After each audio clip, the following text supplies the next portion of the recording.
In the heart of Poitiers, France, during the later half of the 19th century, lived a young woman named Blanche Monnier. She was born into a respected aristocratic family, the Monniers, who carried themselves with wealth, influence, and the pride of old traditions. Their house stood as a symbol of class and power, and the family maintained a spotless reputation in the eyes of society. To outsiders, they were refined, cultured, and admirable. But behind the walls of that grand home lay a story so tragic that it would one day shock the entire nation. Blanche was the youngest daughter of Louise Monnier, a mother known for her strictness and obsession with social standing. Unlike her mother, Blanche possessed a warmth and gentleness that drew people to her. She was described as beautiful, elegant, and intelligent, a young woman whose charm could light up a room. Her dark hair, delicate features, and graceful demeanor made her admired by all who knew her. People whispered that she had the beauty of an angel and the spirit of someone who could have lived a fulfilling, joyous life. In her youth, Blanche was like many young women of her time, full of dreams and hopes. She enjoyed literature, music, and the company of friends. She imagined a life beyond the rigid walls of aristocracy, where love, rather than money or family reputation, would guide her choices. Unlike her mother, she valued kindness over status and longed for genuine affection instead of strategic marriage arrangements. It was in her late teens that Blanche met a lawyer, a man of humble background. He was older than her, but his intelligence, sincerity, and unwavering devotion captured her heart. To Blanche, he represented the life she dreamed of, one rooted in love, companionship, and emotional connection rather than wealth and status. Their relationship blossomed quietly at first, and for Blanche, it was the happiest period of her young life. However, the joy she felt was short-lived. Her mother, Louise Monnier, discovered the romance and was filled with rage. To Louise, the idea of her daughter marrying a man without wealth or political influence was unthinkable. She saw Blanche's choice as a disgrace, a stain on the family's reputation. "You are a Monnier," she is said to have told her daughter, "and you will not throw away our honor for a man beneath us." But Blanche, unlike many women of her time who bowed to their family's wishes, had a brave and independent spirit. She refused to abandon the man she loved. Despite her mother's threats, Blanche held her ground, declaring that she would not marry someone chosen for her by societal expectations. She wanted love, not a contract. For a young woman in 1870s France, this act of defiance was extraordinary. Society placed immense pressure on women, especially those from aristocratic families, to marry advantageously. Women were often seen as extensions of their family's prestige, rather than individuals with personal desires. To resist this system was to rebel not only against her family, but against the rigid norms of an entire society. Blanche was, in her own way, a revolutionary spirit, someone who valued freedom of choice at a time when women had very little of it. Friends who knew Blanche at the time admired her courage. They spoke of how her eyes sparkled with determination when she talked about her dreams, how she wished to create a simple, loving home rather than live in the cold grandeur of her family's mansion. She did not crave diamonds, titles, or influence. She only wanted the dignity of living life on her own terms. This quiet rebellion against her family's oppressive values made Blanche not just a daughter of aristocracy, but a symbol of hope for independence. In her heart, she believed love was worth the cost of sacrifice. She may not have realized it then, but she was standing at a dangerous crossroads. Her insistence on following her heart would soon collide with the cruelty of a mother determined to control her fate. The Monnier household began to grow tense. Louise Monnier pressed harder, trying to force her daughter into obedience. Neighbors began noticing that Blanche was rarely seen outside, though at this time it seemed like nothing more than a young woman being sheltered by a strict mother. Inside the house, arguments raged. Louise's pride against Blanche's love. It is easy to imagine Blanche in those days pacing her bedroom, clutching letters from her lover, and whispering promises of a future together. Perhaps she stood at her window, gazing longingly at the outside world, dreaming of escape from her family's grip. She might have believed that her strength would eventually wear her mother down, that her persistence would open the way for her freedom. After all, Blanche had faith in love, a faith stronger than fear. But what Blanche did not realize was the depth of her mother's cold determination. Louise Monnier was not a woman who tolerated defiance. To her, reputation outweighed happiness, pride outweighed compassion, and control outweighed love. And so, what began as a battle of wills between mother and daughter was about to turn into one of the darkest chapters in French history. Blanche's dreams were pure, her love was real, and her courage undeniable. She stood at the threshold of a life she could have lived, bright, free, and filled with promise. Yet, as the 1870s unfolded, those dreams would be cruelly crushed. The walls that once protected her as a daughter would soon transform into the very prison that silenced her spirit for 25 long years. In 19th century France, society was bound tightly by class, tradition, and reputation. For a family like the Monniers, who prided themselves on their social standing in Poitiers, appearances meant everything. Louise Monnier, Blanche's mother, embodied this mindset more than anyone else. She was a woman of iron will, feared by many and admired by those who mistook her severity for strength. To her, the Monnier name was sacred, and she was determined that nothing, not even her own daughter, would tarnish it. When Blanche defied her by falling in love with a poor lawyer, Louise saw it not as a youthful mistake, but as an unforgivable betrayal. To Louise, Blanche was not just a daughter. She was a symbol of the family's dignity, a bargaining chip for alliances, and proof of their superiority in society. And so, when Blanche refused to abandon the man she loved, her mother's affection hardened into cold cruelty. At first, Louise tried persuasion. She scolded Blanche, reminded her of her duty, and painted vivid pictures of shame if she were to marry beneath her station. Blanche listened patiently but refused to yield. That refusal enraged Louise, whose pride could not accept defiance. The mother, who should have been Blanche's protector, became her adversary, and what began as a battle of wills soon spiraled into a nightmare. Louise's obsession with control grew. She threatened Blanche with isolation, hoping fear would break her spirit. She told her daughter that no man of low birth could ever provide her the security and honor she deserved. But Blanche, with quiet strength, held on to her dream of love. This only deepened Louise's determination. In her eyes, Blanche had become not just disobedient but dangerous, capable of dragging the family's name through scandal. And so, Louise made a decision that would shock history. One evening, with the help of her son Marcel, she forced Blanche into a small, dark room in the upper part of the house. The windows were boarded, the door locked, and heavy curtains ensured no sunlight entered. It was not a room meant for living. It was a cell. To Louise, it was a solution. If Blanche would not obey, then she would be silenced. At first, Blanche must have believed it was a temporary punishment. She might have pleaded with her mother, begged for understanding, or promised to behave. But the days stretched into weeks and the weeks into months. Her cries were ignored, her resistance met with silence. Louise had transformed from a mother into a jailer, sealing her daughter's fate with chilling calmness. Blanche was fed just enough to survive. Scraps of bread, bits of food passed through the door. The air grew heavy with the stench of neglect. Rats scurried in the corners and filth began to accumulate. The once vibrant, beautiful young woman was reduced to a shadow of herself, trapped not by strangers but by the very woman who had given her life. Why did Louise do it? Historians and psychologists still struggle to understand her motives. Was it sheer obsession with reputation? Was it hatred for her daughter's independence? Or was it a twisted belief that she was protecting Blanche from her own foolishness? Whatever the reason, it was a cruelty so extreme that it defies comprehension. Louise lived her daily life downstairs, hosting guests, maintaining appearances, and walking the streets with dignity, all while knowing her daughter was rotting away in darkness above.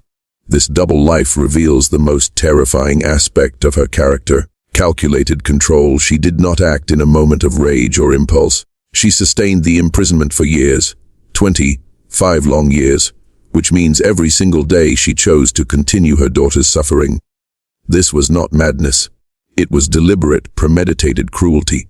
The people of Poitiers never suspected. Neighbors assumed Blanche had gone away, perhaps to live a quiet life elsewhere. The Monniers avoided questions with vague answers. Even close acquaintances accepted the disappearance, too polite or too intimidated to dig deeper. Louise's control extended not only over her daughter, but over the silence of society.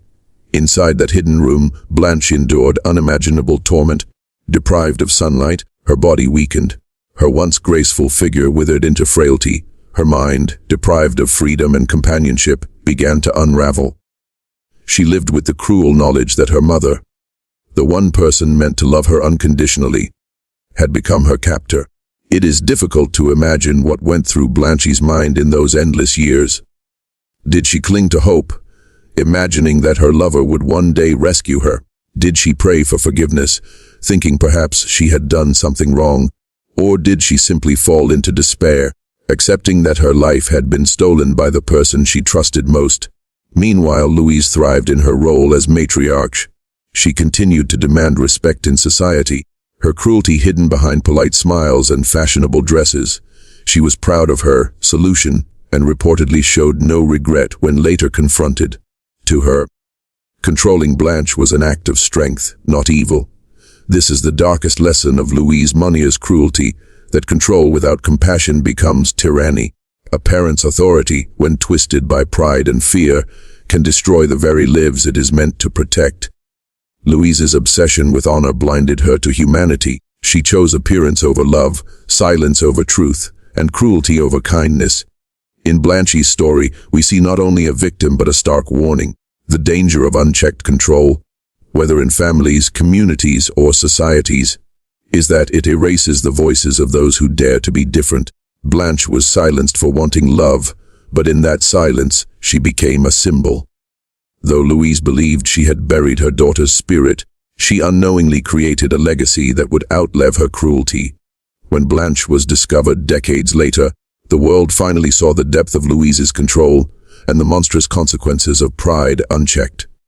A mother's love is supposed to nurture, guide, and protect, but in the Monnier household, love was replaced by obsession and guidance twisted into imprisonment. Louise Monnier's cruelty stands as one of history's starkest reminders that when control becomes absolute, it destroys not only freedom, but also humanity itself.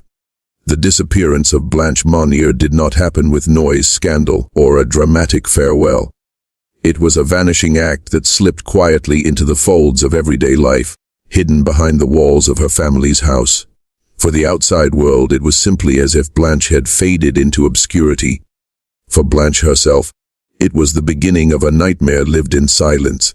At first, neighbors in Poitiers were puzzled by Blanche's sudden absence. She had been a young woman admired for her beauty, charm, and wit. People in town had often seen her walking through the streets, sometimes attending social gatherings, other times exchanging smiles with friends. Then, all at once, she was gone. Questions arose. Had she eloped? Had she moved to another city? Had she fallen ill and been sent away for treatment? Louise Monnier, ever conscious of appearances, provided just enough vague explanations to keep curiosity at bay. She told acquaintances that Blanche had left for a more private life, or that she had chosen to withdraw from society. In 19th century France, where a family's word carried great weight and respect, these excuses were accepted. People stopped asking questions. The silence outside the Monnier home matched the silence inside it, a silence that lasted for decades. Behind those walls, Blanche's world had shrunk to a single room. The shutters were nailed shut, blocking every trace of daylight. The air was stale and damp. Her once luxurious surroundings had been replaced by filth, neglect, and decay. Blanche was fed scraps, enough to keep her alive but never enough to give her strength. The vibrant young woman who had once laughed freely was reduced to a whisper of existence. The most chilling detail of Blanche's captivity is not just the physical suffering. It was the silence that protected it.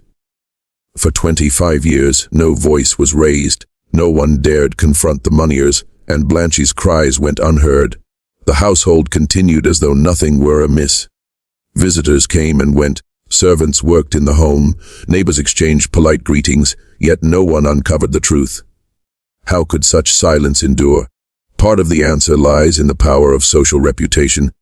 The Monniers were a respected family. Their wealth, connections, and standing in Poitiers shielded them from suspicion. Few dared question their integrity, and fewer still had the courage to probe deeply into the matter. In a society that valued appearances above all, people chose willful ignorance over uncomfortable truths. Another part of the answer lies in the culture of fear and obedience. Within the Monnier household, Louise's word was law. Her son Marcel, though fully aware of his sister's imprisonment, submitted to his mother's will. He justified his silence by claiming loyalty and duty to the family. In truth, it was weakness, a cowardice that allowed cruelty to reign unchecked.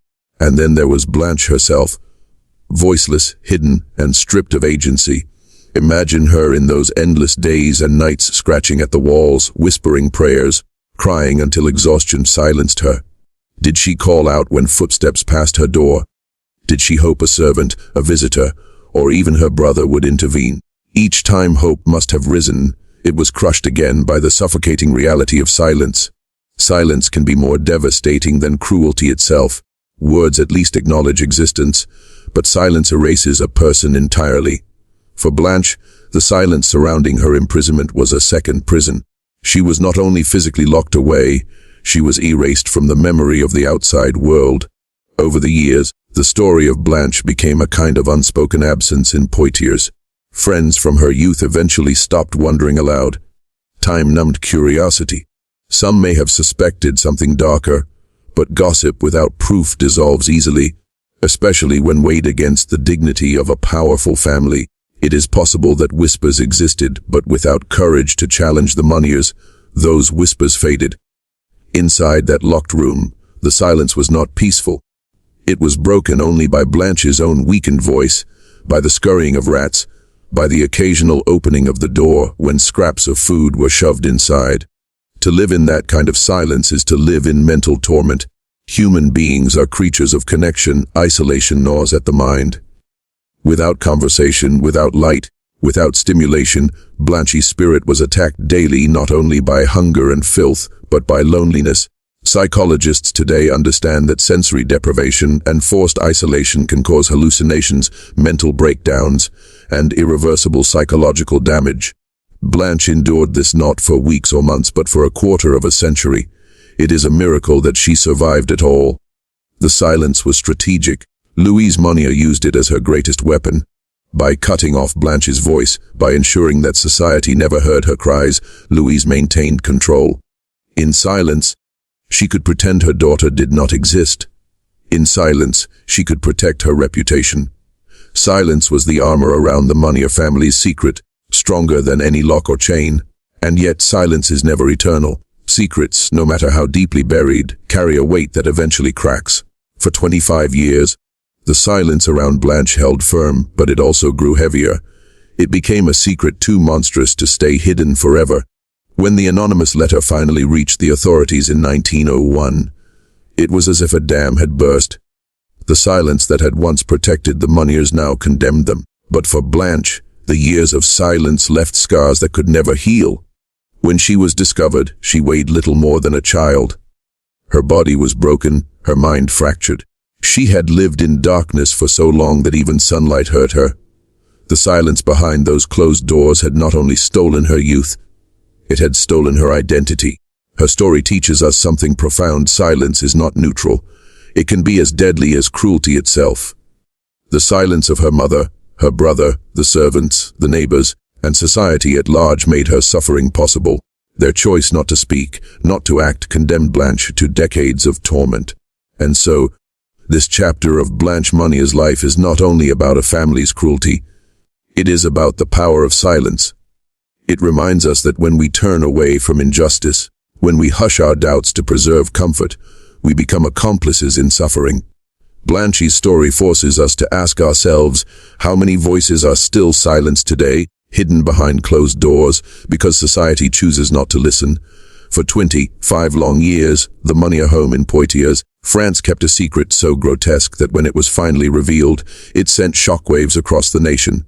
That secret was Blanche Monnier, a once beautiful young woman, hidden away, forgotten by society, and imprisoned in filth by her own family.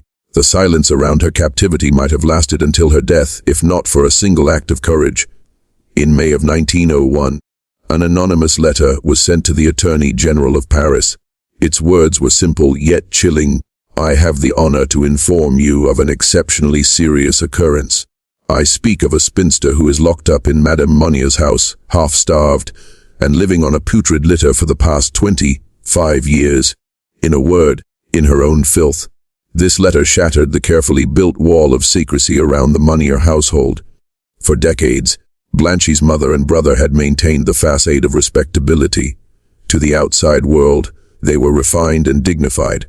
Inside, they presided over a crime that bordered on the unimaginable. When authorities in Poitiers received the letter, many found it difficult to believe. Could a family of such standing truly be capable of such cruelty? Yet the words of the anonymous whistleblower were too precise, too insistent to be dismissed. And so, the police were dispatched to investigate. On the 23rd of May 1901, officers arrived at the Monnier residence. At first, they were met with resistance. The family insisted that nothing was amiss. Louise Monnier, the matriarch, maintained her composure, greeting the authorities with the air of a respectable woman wronged by malicious gossip. But the officers, guided by the details in the letter, insisted on searching the premises. It was then that they made their way to the upper floor, to a room that had long been sealed away from the eyes of visitors. As they pried open the door, a wave of stench hit them with such force that some were nearly overcome. The room was dark, the windows shuttered, the air suffocating, and then they saw her. Blanche Monnier, now a woman of 52 years, lay on a rotting straw mattress. Her body was skeletal, weighing barely 25 kilograms. Her hair was tangled and matted, her skin covered in sores. She was naked, chained, and surrounded by her own waste. The officers, hardened men who had seen their share of horrors, stood in stunned disbelief. What lay before them was not just neglect, but calculated, deliberate cruelty. One officer later described the scene. The unfortunate woman was lying completely naked on a rotten straw mattress. All around her was formed a crust made from excrement, fragments of meat, vegetables, fish, and rotten bread. We also saw oyster shells and bugs running across Mademoiselle Monnier's bed. The air was so unbreathable, the odor so strong, that it was impossible to stay in the room for any length of time to proceed with our investigation. Blanche's eyes, blinded by 25 years without sunlight, struggled to adjust to the sudden brightness. She could not stand. She could barely speak. For a moment, she must have thought the figures in uniform were a hallucination, another cruel trick of her tormented mind. But they were real, and they had come to end her nightmare. News of the discovery spread like wildfire. By the next day, every newspaper in France was carrying the story. The USA Questre de Poitiers, the prisoner of Poitiers, became a national scandal. Crowds gathered outside the Monnier home demanding justice, their outrage fueled not just by the cruelty itself, but by the fact that such an atrocity had been hidden for so long in plain sight. Blanche was carried out of the house and taken to a hospital in Paris. Doctors who examined her were horrified by her condition. She was severely malnourished, her muscles wasted, her bones fragile. Psychologically, she was broken. Years of isolation had left her mentally scarred, with frequent outbursts of incoherence. And yet, even in her frailty, there was a flicker of life, a will to survive that had carried her through decades of torment. Her rescuers were moved to tears. How could a woman, once admired for her beauty and charm, be reduced to such misery by those who were supposed to love her most? France demanded answers.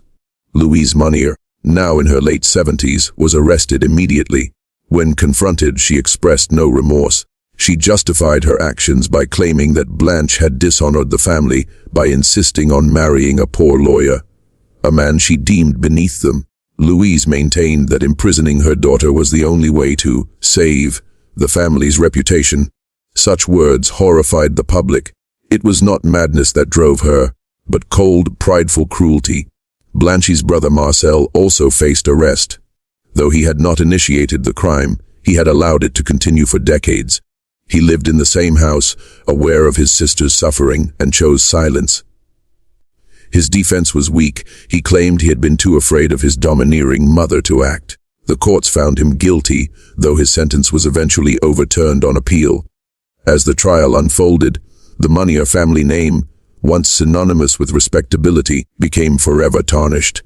The scandal reached the highest levels of French society, sparking debates about morality, family honor, and the dangers of unchecked authority within the home. But while France raged, Blanche remained fragile. Her health never fully recovered. She was free at last, yet freedom came too late to restore the years stolen from her. She spent the remainder of her life in care, her mind and body forever marked by the cruelty she had endured. The discovery in 1901 was more than a shocking event. It was a revelation of the darkness that can fester behind respectable facades. For decades, Blanche Monnier had been hidden in plain sight, her suffering ignored by neighbors, her silence protected by fear, and her humanity denied by her own family. The discovery tore away that silence, forcing society to confront a truth too monstrous to ignore. It is said that when Blanche was finally brought into the light, she whispered words that revealed her unbroken spirit. How lovely it is to breathe fresh air again. After 25 years of suffocating darkness, those words were a quiet triumph. A reminder that even in the face of unimaginable cruelty, the human spirit longs for freedom. When the horrifying truth about Blanche Monnier's imprisonment became public in May 1901, the reaction in France was immediate and explosive. The discovery of a woman locked away for 25 years, not by strangers or enemies but by her own family, ignited a wave of outrage that swept across the nation. Newspapers covered every detail of the scandal, and crowds gathered outside the Monnier home in Poitiers, furious that such cruelty had been allowed to exist for so long. The story of Blanche was not just about personal suffering, it was about betrayal at the deepest level. A mother and brother had condemned their own flesh and blood to a living death. To the public, this was unthinkable.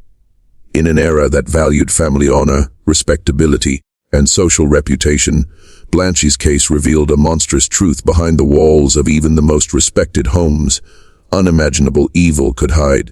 As the investigation unfolded, shocking details emerged. Blanche had been imprisoned simply because she had chosen to love a man her family deemed unworthy. Her mother, Louise Monnier, admitted without hesitation that she had locked Blanche away. In her twisted mind, this was not cruelty but a form of discipline. She claimed her daughter had shamed the family by refusing to obey, and that isolating her was the only way to preserve their honor. The sheer lack of remorse stunned the nation. Newspapers painted Louise as the monster mother of France. Editorials demanded answers. How could a woman maintain her public life, attend social events, and command respect, all while hiding such horror under her roof? How could neighbors and acquaintances ignore Blanche's absence for decades? And most importantly, how had French society itself allowed silence to protect cruelty? Blanche's brother, Marcel Monnier, faced particular scrutiny. Unlike his elderly mother, who had initiated the crime, Marcel was a man of influence who lived in the house throughout Blanche's captivity. He knew the truth. He heard her cries. And yet, he did nothing. His defense during the trial was weak. He claimed he had been too afraid of his mother's temper to intervene. He said she dominated the household, and he was powerless against her will. But to the public, this excuse was cowardice. Fear did not justify 25 years of silence. When the Monniers were brought before the courts, the scandal turned into a spectacle of justice. Reporters filled the courtroom. Ordinary citizens waited outside for updates. France demanded punishment for those responsible. Louise Monnier, however, would never face full justice. Just 15 days after her arrest, she died in prison, unrepentant and unapologetic. She went to her grave without expressing regret for destroying her daughter's life. Her death shifted the focus onto Marcel. In October 1901, he was brought to trial. The prosecution painted him as complicit, a man who had chosen comfort and obedience over humanity. The defense argued that he was a victim of his mother's tyranny, too weak to resist her domination. The courtroom was tense, filled with whispers of disbelief that such a grotesque case could even exist. The verdict shocked many. Marcel was sentenced to 15 months in prison for his role in the crime. To the enraged public, this punishment felt far too lenient. How could a man who had knowingly allowed his sister to rot in filth for decades escape with little more than a token sentence? The outrage grew even stronger when, on appeal, Marcel's conviction was overturned entirely. He walked free, legally absolved, though morally condemned forever in the eyes of society. This miscarriage of justice fueled the anger of ordinary citizens. The case had already exposed the hypocrisy of the French elite, families who prized their social standing above compassion. But now it also revealed the weaknesses of the legal system. How could the law fail someone as innocent as Blanche, who had suffered so much? How could a brother escape justice simply because he claimed fear of his mother? The public protests were fierce. Writers, intellectuals, and social commentators used Blanche's story as a symbol of the dangers of blind obedience to authority. They warned against families that crushed individuality in the name of honor, and criticized a society that valued appearances over humanity. Blanche, once forgotten, had now become a rallying cry for compassion, justice, and reform. Yet, amid the outrage and calls for accountability, there was also a profound mourning for Blanche herself. People wept when they read the descriptions of her condition at the time of discovery. Frail, weighing barely 25 kilograms, her body scarred by sores, her mind scarred by years of isolation. The tragedy was that even though she was now free, her life had been irreparably broken. Justice, no matter how severe the punishment for her captors, could never return the years stolen from her. Doctors in Paris worked tirelessly to restore her health. At times, she showed flickers of improvement. She enjoyed small pleasures, such as feeling sunlight on her skin and breathing fresh air, things denied to her for so long. But psychologically, the scars ran deep. Her mind had been shattered by decades of darkness and silence. She suffered fits of incoherence and paranoia, evidence of the toll her captivity had taken. Still, Blanche inspired sympathy and admiration. To many, she was a survivor, someone who had endured what no human being should ever endure and lived to tell the tale. Her resilience, even in frailty, symbolized the strength of the human spirit. France may have failed her in justice, but it embraced her in compassion.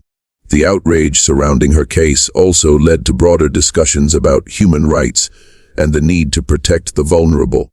Blanche's suffering became a symbol of the importance of vigilance, of speaking up when something seems wrong, of refusing to allow silence to cover cruelty. She reminded people that injustice thrives when good people choose to look away. Blanche Monnier's tragedy forced society to confront uncomfortable truths. That cruelty can exist in respectable families, that silence can make us complicit, and that justice is often imperfect. Her story was a scandal in 1901, but it was also a mirror, reflecting the failings of a society too willing to believe appearances and too slow to defend the powerless. Even as the courtroom emptied, the outrage did not fade. Writers and activists kept Blanche's memory alive, ensuring that her suffering would not be buried under history's silence. She had been silenced for 25 years, but in her release, her story became louder than ever. It cried out for justice, not only for her, but for all those trapped in the shadows of cruelty. When Blanche Monnier was carried out of her family's home in 1901, she was technically free. After 25 years of darkness, neglect, and silence, the outside world welcomed her with open arms. Crowds gathered to see her. Doctors rushed to treat her, and newspapers across France reported on her every step. Yet the truth was heartbreaking. Freedom had come too late. The Blanche who had once been vibrant, hopeful, and full of dreams was gone. The woman who emerged from that fated room was a fragile shadow, weighing less than a child, her hair matted, her body broken, and her spirit scarred beyond repair. Though she had survived the life she might have lived, the life of love, laughter, and purpose, had been stolen forever. Doctors at a hospital in Paris worked tirelessly to restore her physical health. Slowly, Blanche gained weight and some strength, but the years of starvation and filth had left permanent damage. Worse still was the toll on her mind. She had lived too long in isolation, surrounded only by rats, waste, and the occasional cold visit from her jailers. Deprived of light, conversation, and freedom, her psychological state had deteriorated beyond full recovery. Reports describe her as unstable, sometimes lucid and calm, at other times incoherent and fearful. The world outside, so bright and noisy compared to the suffocating silence of her prison, was overwhelming. Even sunlight hurt her eyes. Crowds that came to see her filled her with terror. The trauma of 25 years of captivity could not be undone in days, months, or even years. And yet, despite her broken state, Blanche carried within her a message, one that transcended her suffering. She had endured what no human being should endure, and in surviving, she became a symbol of both tragedy and resilience. France mourned her stolen youth. She had entered captivity at 25 years old, a beautiful young woman with her whole life ahead of her. She emerged at 52, robbed of adulthood, robbed of her chance to love, to build a family, or to pursue happiness. Her story became a stark reminder that time is the one thing that can never be returned. But if Blanche's life was stolen, her story gave something back to the world, a lesson that would never be forgotten. The Monnier case forced people to confront the dangers of blind obedience to authority, even within families. It revealed how pride and obsession with social reputation could destroy lives. And most importantly, it showed the terrible cost of silence, how neighbors, relatives, and entire communities become complicit in cruelty when they choose not to question or intervene. Blanche's suffering became a national symbol. Writers, philosophers, and ordinary citizens reflected on what her tragedy meant. They asked how many other voices are silenced because people are too afraid to speak. How many lives are destroyed because society values appearances more than truth? Her case became not just a scandal, but a call to vigilance and compassion. For Blanche herself, the remainder of her years were lived in care. She never regained her former beauty or health, and she never lived independently again. She spent her final days in a sanatorium where doctors and nurses tended to her as best they could. Though she was no longer chained in a dark room, the prison of her trauma never fully released her. She died in 1913, 12 years after her discovery. She was 64 years old. To some, her death was merciful, an end to decades of suffering. But for many, it was a moment of reflection, a reminder of what had been stolen from her and of the lessons her life left behind. Blanche Monnier's story remains one of the darkest family scandals in French history, but also one of its most instructive. It is a reminder that cruelty is not always committed by strangers. Sometimes it comes from those closest to us. It is a warning against the dangers of pride, control, and the obsession with appearances. And it is a call to action, never to stay silent in the face of injustice. Her life speaks across generations, to families. It warns against the abuse of authority and the crushing of individuality. Parents are meant to guide and protect, not to control and destroy. To societies, it reminds us to look beyond appearances and to question what lies behind closed doors. Respectability can be a mask for cruelty. To individuals, it teaches the value of courage, courage to love, courage to resist, and courage to speak out against oppression.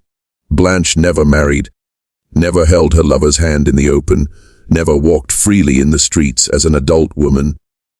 But she left behind something greater than a personal story. She left behind a testament to survival and a reminder that freedom and compassion are fragile, precious, and must always be defended. Even today, more than a century later, her name carries weight. The essay Questure de Poitiers is remembered not only for her suffering but for the lessons her case forced society to learn. In classrooms, in books, and in discussions about human rights, Blanche Monnier is evoked as an example of what happens when cruelty is allowed to hide unchecked. Her tragedy compels us to ask ourselves, how many people are still silenced today? How many voices are ignored because they are inconvenient or uncomfortable to hear? Blanche's suffering may belong to the past, but her lesson belongs to the present and the future. In the end, Blanche's life was not what it could have been. It was stolen by pride, cruelty, and silence. But her story is a gift, a painful, haunting gift that reminds us of the importance of love, freedom, and the courage to speak out. Her voice was silenced for 25 years, but once it was heard, it echoed far beyond her lifetime. Blanche Monnier did not live the life she deserved, but the lesson of her suffering continues to inspire vigilance and compassion.